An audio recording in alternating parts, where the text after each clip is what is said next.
Hello friends, welcome back to our channel. तो आज की वीडियो में हम जानने वाले हैं महात्मा गांधी जी के बारे में, उनके इम्पोर्टेंट आइडियाज के बारे में। तो सबसे पहले हम बचपन से ही गांधी जी के बारे में सुनते आ रहे हैं, जिन्हें किसी परिचय की आवश्यकता नहीं है, लेकिन फिर भी देख लेते हैं उनका जन्म कब हुआ। तो उनका जन्म हुआ था आपका 2 अक्टूबर 1869 को गुजरात के पोरबंदर में, आपने सुना होगा, हुआ था।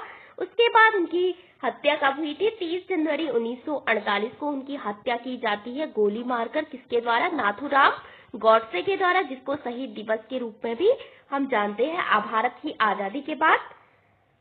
फिर देख लेते हैं यहाँ पे।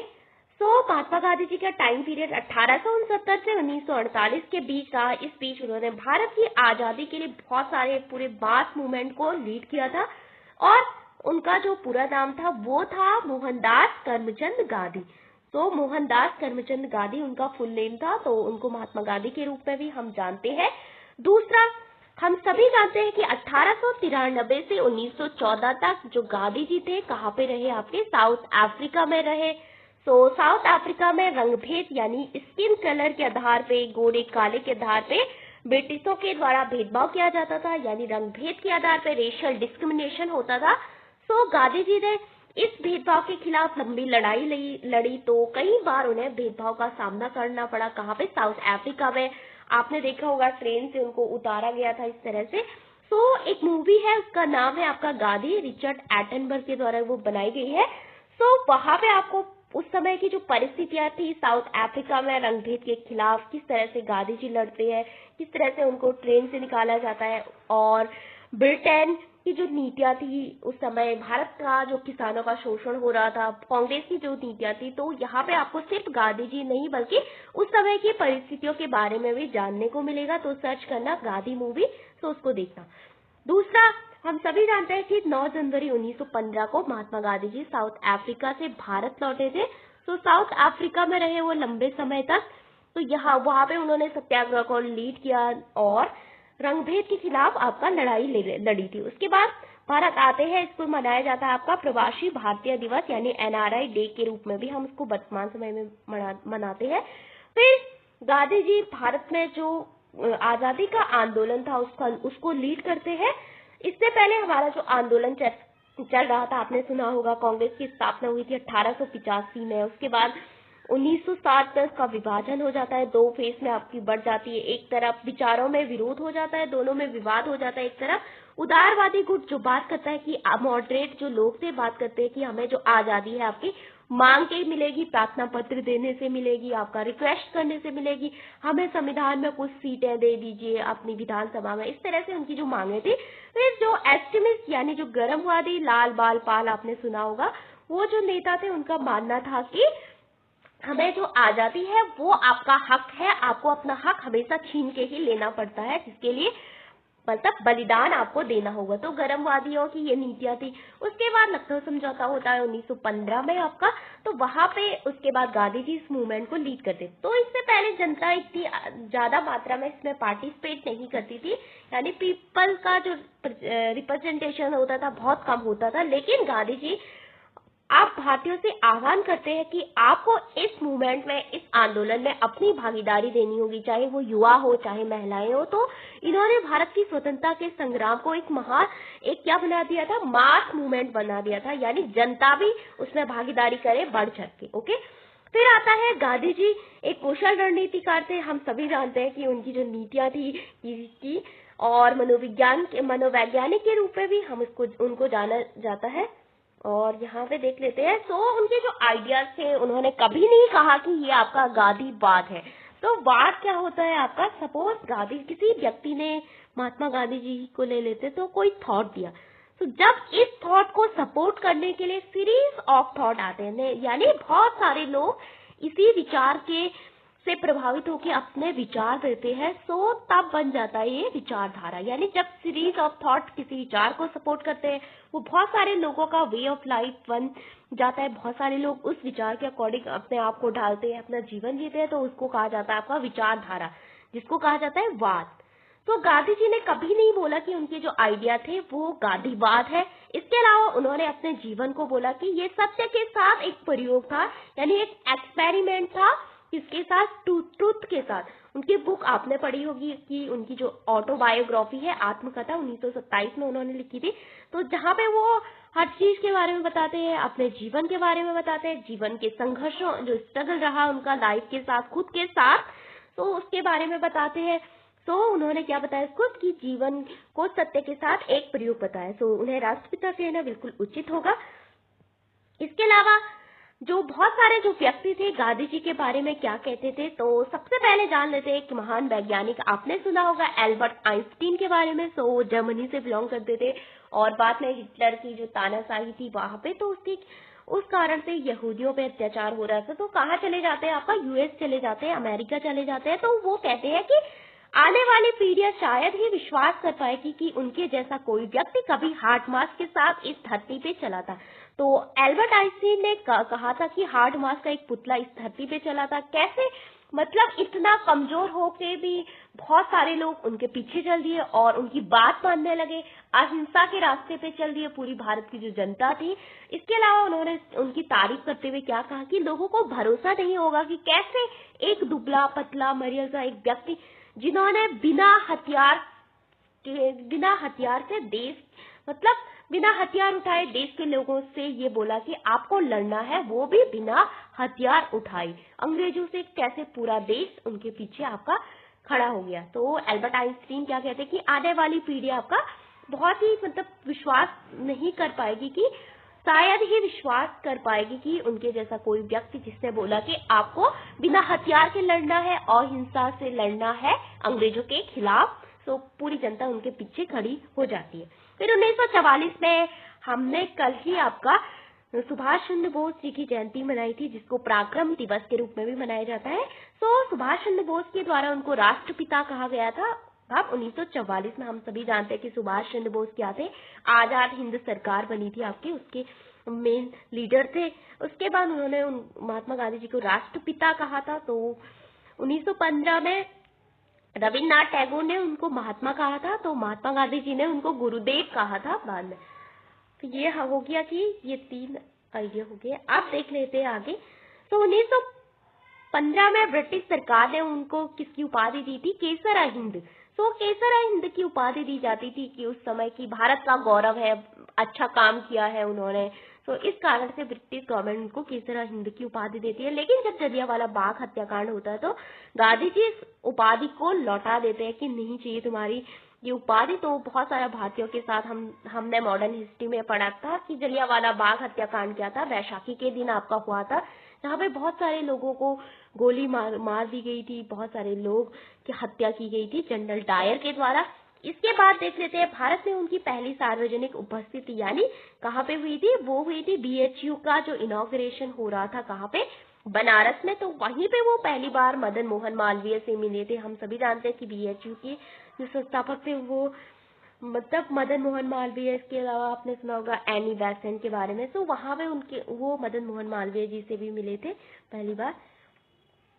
फिर वो सबसे ज्यादा प्रभावित किससे थे? तो बचपन में वो सबसे ज्यादा प्रभावित थे अपनी माता से, क्योंकि उनकी माँ जो है एक धार्मिक महिला थी, उनका धर्म के प्रति काफी अच्छा झुकाव था। तो महात्मा गांधी जी ने जो भी सदाचरण सीखा वो सभी अपनी माँ से सीखा। उसके बाद बहुत सारे जितने भी धर्म है, चाहे हिंदू धर्म हो, वैष्णव धर्म हो, चाहे वो बुद्धिज्म हो, चाहे जैन धर्म हो, तो सभी धर्मों से उन्होंने बहुत सारी अच्छी अच्छी बातें ली है। हर धर्म से उन्होंने कुछ मतलब अच्छी बातें ली है, हर धर्म से प्रभावित थे, कुछ ना कुछ उन्होंने अच्छा सीखा है। तो हर धर्म का उनपे काफी अच्छा प्रभाव पड़ा, सदाचरण हो गया, नैतिक बातें हो गई, तो उन्होंने हर धर्मों से सीखा था। अब जानते हैं वो किस किस से सबसे ज्यादा प्रभावित रही अपने जीवन में। हमने देखा कि महात्मा गांधी जी प्रारंभ में अपनी माता से प्रभावित थे, जो कि एक धार्मिक महिला थी। उनका जो धर्म के प्रति झुकाव था उन्हें अपनी माता से ही मिला। उसके बाद हिंदू धर्म हो गया, वैष्णव धर्म हो गया, ईसाई धर्म हो गया, जैन धर्म हो गया, इसके अलावा सभी धर्मों से उन्होंने कुछ न कुछ अच्छी बातें आपका सीखा है। फिर देख लेते हैं उनपे सबसे ज्यादा प्रभाव किसका रहा। लियो टॉल्स्टॉय, जो कि आपके कहाँ से बिलोंग करते थे? रशिया के एक लीडर थे, वहां से बिलोंग करते थे, उन्होंने उनसे क्या सीखा? सिंप्लिसिटी ऑफ लाइफ यानी जीवन की सरलता और प्योरिटी ऑफ पर्पस यानी उद्देश्य की जो उद्देश्य की पवित्रता उन्होंने कहाँ से ली? आपकी लियो टॉल्स्टॉय से ली। इसके अलावा जो उनका आइडिया था अहिंसा का, यानी किसका? अहिंसा का उनका आइडिया था, वो कहाँ से लिया? लियो टॉल्स्टॉय से लिया। कि नॉन वायलेंस का, कि किसी की हिंसा नहीं करनी है, चाहे वो मन क्रम वचन से हो, किसी के बारे में बुरा नहीं सोचना है। इनकी जो बुक थी, किनकी? लियो टॉल्स्टॉय थी, उसका नाम था the kingdom of God. The kingdom of God within you, a letter to a Hindu work. ये सब उन्होंने कहाँ से लिया था? लियो टॉल्स्टॉय से। कहाँ से थे? आपके रशिया से थे, जिन्होंने ट्रस्टीशिप का जो आइडिया था सब महात्मा गांधी जी ने उनसे लिया है। फिर आता है जॉन रस्किन। जॉन रस्किन से उन्होंने समाजवाद या सर्वोदय का जो आइडिया है वो लिया है, सोशलिज्म का, सर्वोदया का। एंड उनकी एक बुक थी जिसका नाम था unto this last. Unto this last exam में बुक आई थी कि किसकी है? तो महात्मा गांधी जी ने जॉन रस्किन से क्या लिया है? आपका सर्वोदय और समाजवाद का आइडिया लिया है। सर्वोदय का उदय था, क्या मतलब है? कि सभी का उदय, चाहे समाज का जो अंतिम पंक्ति में जो बैठा व्यक्ति है उसका तक भी उदय, जो अंत्योदय जो कार्यक्रम बाद में चलाया गया है, तो सभी इन्हीं के आइडिया से प्रभावित थे। आपके सर्वोदय का आइडिया दीनदयाल उपाध्याय उसको भी सपोर्ट करते हैं आपका। फिर आता है थोरो से उन्होंने लिया था ऐसे ऑन सिविल ओबीडियंस। हम सभी जानते हैं कि सविनय अवज्ञा का जो आइडिया था वो कहाँ से लिया? थोरो से लिया था। थोरो जो कि आपके सविनय अवज्ञा का, उन्होंने एक मूवमेंट को भी लीड किया था बाद में 1930 के अराउंड, नमक सत्याग्रह के बाद। ये इसी आइडिया पे बेस्ड था, ऐसे ऑन सिविल डिसोबीडियंस। किससे लिया था? थोरो से। फिर हम सभी जानते हैं कि महात्मा गांधी जी के राजनीतिक गुरु कौन थे? गोपाल कृष्ण गोखले उनके पॉलिटिकल मेंटोर थे। ओके। फिर है Edward carpenter, modern medicine on human health. तो यहाँ पे जो Gandhi ji criticism of modern medicine, यानी मानव स्वास्थ्य पे आधुनिक चिकित्सा की जो आलोचना, उनका जो विचार था वो सभी उन्होंने कहाँ से लिया? वो लिया है आपका एडवर्ड कारपेंटर से। कहाँ से क्या लिया? Leo Tolstoy. किसका आइडिया? जीवन की सरलता, उद्देश्य की पवित्रता होनी चाहिए। गांधी जी क्या बोलते हैं? आपका एंड्स एंड मीन, यानी साध्य और साधन आपका दोनों पवित्र होना चाहिए। अगर आपका साधन पवित्र है तभी आपका जो लक्ष्य आपको अचीव करना है उसकी आपकी पवित्रता हो सकती है। इसके अलावा मैकियावेली का आइडिया आपने सुना होगा कि मैकियावेली क्या मानते थे कि मीन चाहे, मतलब दोनों की पवित्रता पर किसी भी प्रकार का बल नहीं देते हैं। मीन चाहे कैसा भी हो, लेकिन साधन इम्पोर्टेंट है। लेकिन गांधी जी ने इन दोनों पे आपका बल दिया है। इसके अलावा आपने जो ट्रस्टीशिप का आइडिया सुना होगा गांधी जी ने, वहां पे गांधी जी कहते हैं कि हमारे पास जो भी प्रॉपर्टी है, जो संपत्ति है, उसके मालिक आप नहीं बल्कि आप उसके ट्रस्टी है, यानी आप उसके संरक्षण है। वो सारी संपत्ति किसकी है? ईश्वर की है। तो ये विचार भी उन्होंने लियो टॉल्स्टॉय से लिया। किसका? साध्य और साधन की पवित्रता और जीवन की सिंप्लिसिटी, अहिंसा का विचार की अहिंसा ही आपका भगवान तक पहुंचने का एक माध्यम है। अगर आप हिंसा करते हैं तो आप पशु हो। पशु का तो विशेषता है हिंसा करना, लेकिन आप मनुष्य हो, तो इस पे उन्होंने काफी जोर दिया। उनके आइडिया में पढ़ेंगे। फिर सर्वोदय काफी इंपॉर्टेंट है कि सबका उदय के बात करते हैं। थोरो का आइडिया, इसके अलावा ये हमने सब देख लिया है। इसके अलावा आप देख लेते हैं गांधी जी के important books and movement. Mahatma Gandhi ji के कुछ इम्पोर्टेंट मूवमेंट थे, जैसे कि नॉन कॉपरेशन मूवमेंट हो गया, जहाँ पे ब्रिटिश का विरोध करते हैं, चाहे उनका जो स्वदेशी का आइडिया हो। फिर असहयोग आंदोलन भी इसको कहा जाता है। कि हम सभी जानते हैं कि गांधी जी 1915 में आपका भारत आए थे। उसके बाद 1915 के बाद 1917 में राजकुमार शुक्ला उनको बिहार बुलाते हैं। वहां पे नील के खिलाफ, क्योंकि यहाँ पे किसानों को नील उगाने के लिए आपका मजबूर किया जा रहा था, तो राजकुमार शुक्ला उनको बुलाने आते हैं कि आप इस विद्रोह को लीड कीजिए, किसानों पे काफी अत्याचार हो रहा है। तो गांधी जी कहाँ चले जाते हैं? आपका चंपारण, बिहार चले जाते हैं। तो भारत में उनका पहला सत्याग्रह था। उसके बाद क्या होता है? 17 के बाद 18 में वो अहमदाबाद मिल मजदूर के खिलाफ, वहां पे उनको बेच नहीं दिया जा रहा था। ब्रिटिश शासन के खिलाफ मजदूरों के साथ बहुत भेदभाव होता था। वहां पे भूख हड़ताल पे बैठ जाते हैं। उसके बाद आता है कि एक खेड़ा आंदोलन था। वहां पे 3/20 इस तरह से वहां पे क्या लिया जाता था? किसानों से टैक्स लिया जाता था। उसकी 3 कठिया, जिसे प्रणाली कहते हैं, उसके खिलाफ गांधी जी विद्रोह करते हैं। मतलब विरोध करते हैं ब्रिटिश शासन का। एंड उसके बाद नॉन रोलैंड एक्ट के खिलाफ विरोध करते हैं कि जो संदेह के आधार पे भारतीयों को गिरफ्तार किया जाता था और उसको बिना अपील, बिना वकील, बिना दलील का भी कानून का, फिर जलियांवाला बाग जैसा हत्याकांड होता है। और इसके इसी समय प्रथम विश्व युद्ध भी चल रहा था आपका 1914 से 18 तक। तो गांधी जी ने भारतीयों से पहले आह्वान किया कि आप ब्रिटिशों का साथ दीजिए। तो ब्रिटिशों ने वादा किया था कि हम आपको आजादी दे देंगे, लेकिन उन्होंने अपना वादा निभाया भी नहीं और जलियांवाला जैसा हत्याकांड आपको देखने को मिला। तो गांधी जी आप कहते हैं हम आपका सहयोग नहीं करेंगे, इसलिए वो 1 अगस्त 1920 को आपका असहयोग आंदोलन चलाते हैं। 1922 तक चलता है आपका। तो 22 में क्या होता है, आपने सुना होगा, गोरखपुर में चोरी चोरा हत्याकांड होता है। तो बहुत सारे पुलिस कर्मियों को वहां पे भीड़ के द्वारा जिंदा जलाया जाता है। तो गांधी जी का आइडिया था नॉन वायलेंस, लेकिन यहाँ पे वायलेंस यानी हिंसा हो गई थी। तो गांधी जी बोलते हैं हिंसा हो गई, आप ये मूवमेंट आपका आगे नहीं बढ़ेगा। तो बहुत सारे जो नेता थे इससे खुश नहीं होते, गांधी जी का विरोध करते हैं और अलग हो जाते हैं वहां पे। जैसे स्वतंत्र पार्टी के कुछ लोग थे, राजगोपालाचारी हो गए आपके, मोतीलाल नेहरू हो गए, एंड स्वराज एक पार्टी बनी थी उसी समय। तो भगत सिंह हो गए एंड आपका सुभाष चंद्र बोस हो गए, जो भी एक्सट्रीमिस्ट लीडर थे वो सब विरोध करते हैं, लेकिन गांधी जी इस पे आगे नहीं बढ़ते हैं। उसके बाद हमने देखा कि सिविल डिसोबीडियंस काफी इंपॉर्टेंट था। 1930 में हुआ था नमक सत्याग्रह की बात। तो भारतीयों को नमक बनाने की आपका आजादी नहीं थी, बहुत सारा टैक्स लिया जाता था गवर्नमेंट के द्वारा, तो उसका विरोध करते हैं। फिर आता है क्विट इंडिया मूवमेंट, जिसने आपने सुना होगा अगस्त क्रांति भी इसको कहते हैं, 9 अगस्त को शुरू हुई थी और भारत की आजादी के लिए आपका आखिरी मूवमेंट था, जहां पे डू और डाई। गांधी जी कहते हैं या तो आपको आजादी के लिए लड़ाई लड़ते लड़ते आपको मर जाना है, या तो इस तरह से डू और डाई का उनका जो मूवमेंट था मुंबई से आपका चला था, कभी डिटेल में पढ़ेंगे। इसके अलावा खिलाफत आंदोलन, जहाँ पे जो Ottoman capitalism, Hindu Muslim unity की बात करते हैं, यहाँ पे जो खलीफा है उसको पूरा इस्लाम वर्ल्ड का आपका क्या माना जाता था, प्रतिनिधि माना जाता था। लेकिन कुछ ऐसा होता है जो कि आपका विद्रोह का कुछ आप देख लेते हैं इंपॉर्टेंट बुक्स कौन कौन सी महात्मा गांधी जी थे। वो हिंद स्वराज, तो हिंद स्वराज उन्होंने 1909 में ये बुक्स लिखी। तो यहाँ पे गांधी जी किसका विरोध करते हैं, किसकी आलोचना करते हैं, तो पहले तो मॉडर्न सिविलाइजेशन की वो आलोचना करते हैं, यानी आधुनिक सभ्यता का विरोध करते हैं। दूसरा मशीनीकरण का विरोध करते हैं कि मशीनों के द्वारा जो किसान है उनके बहुत सारे जो उद्योग है नष्ट हो गए हैं, हस्तशिल्प उद्योग नष्ट हो गए हैं। इसके अलावा जो भी आप हाथों से बनाते थे, खादी, ये सब नष्ट हो गए हैं। तो मशीनीकरण का विद्रोह करते हैं, क्योंकि उन सभी की जगह आपने मशीनों को दे दी है। फिर उसके बाद औद्योगिकरण का विरोध करते हैं। एंड इसके बाद आती है दूसरी book, my experiment with truth, सत्य के साथ मेरे प्रयोग। तो उन्होंने स्वयं जीवन के साथ एक प्रयोग किया, सत्य के साथ मेरे प्रयोग कहते हैं गांधी जी। तो ये उनकी आत्मकथा है, 1927 में उन्होंने लिखी थी, जहाँ पे वो अपने जीवन के संघर्ष के बारे में बताते हैं। फिर आता है the story of my life. So the story of my life के बारे में बताते हैं, यानी उनके जीवन के संघर्ष क्या रहे।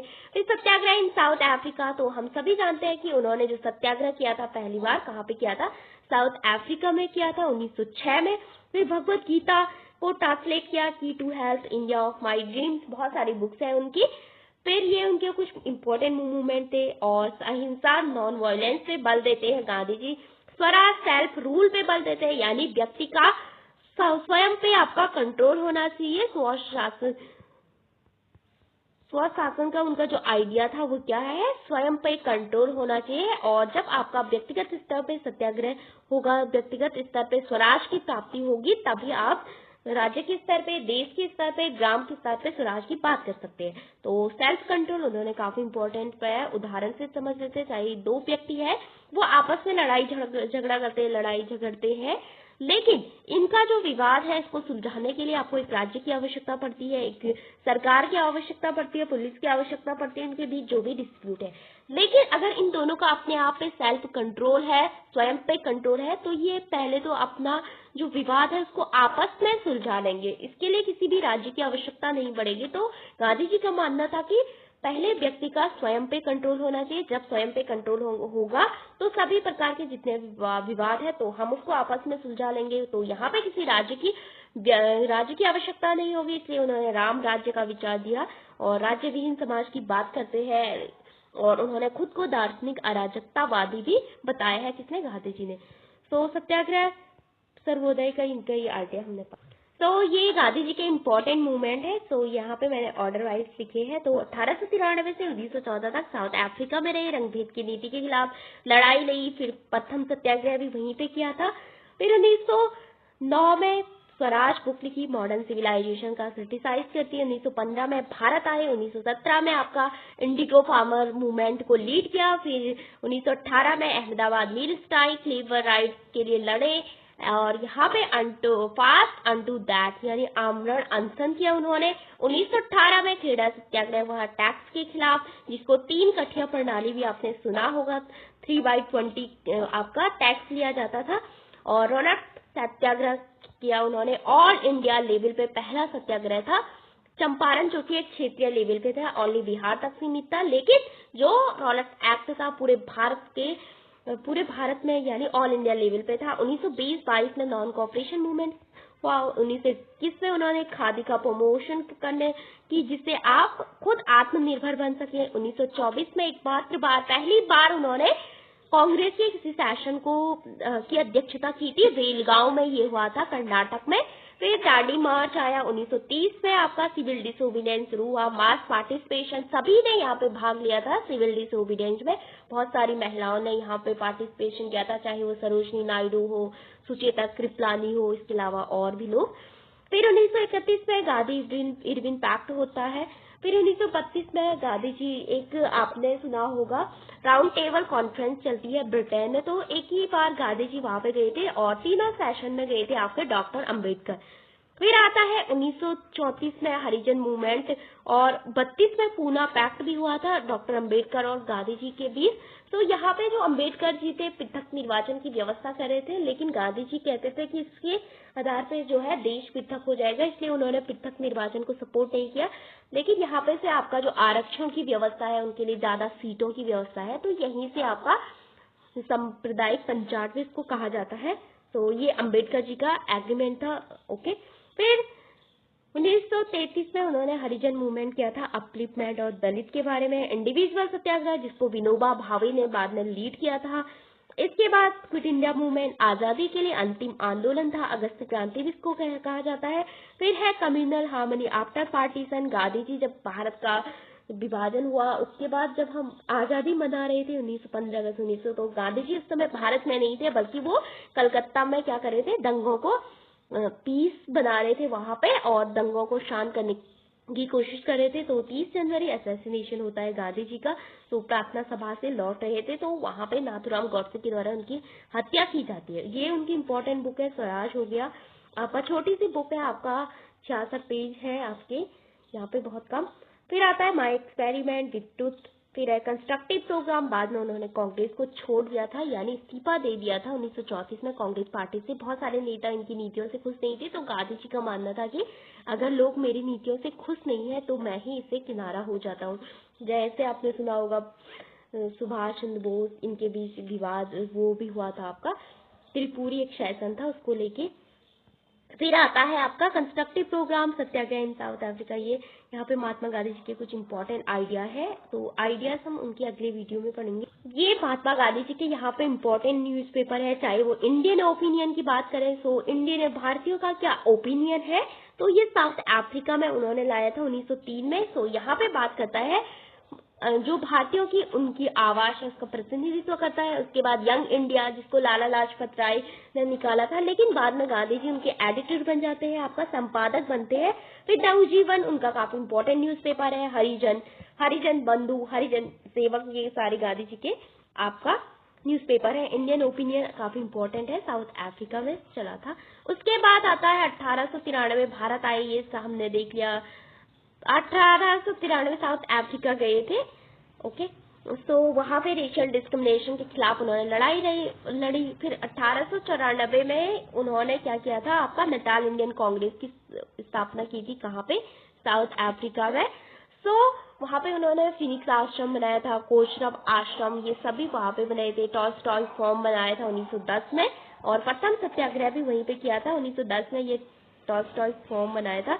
फिर बाल सत्याग्रह को लीड किया था भारत आके, वुमेन वर्कर सबको पार्टिसिपेशन के लिए बोला था। इसके बाद आता है 1914 एंड ऑफ स्ट्रगल, तो birth of satyagraha, experiment in हिंसा, Phoenix settlement, political leadership skill, सब साउथ अफ्रीका में उन्होंने सीखी थी। So thank you for watching this video.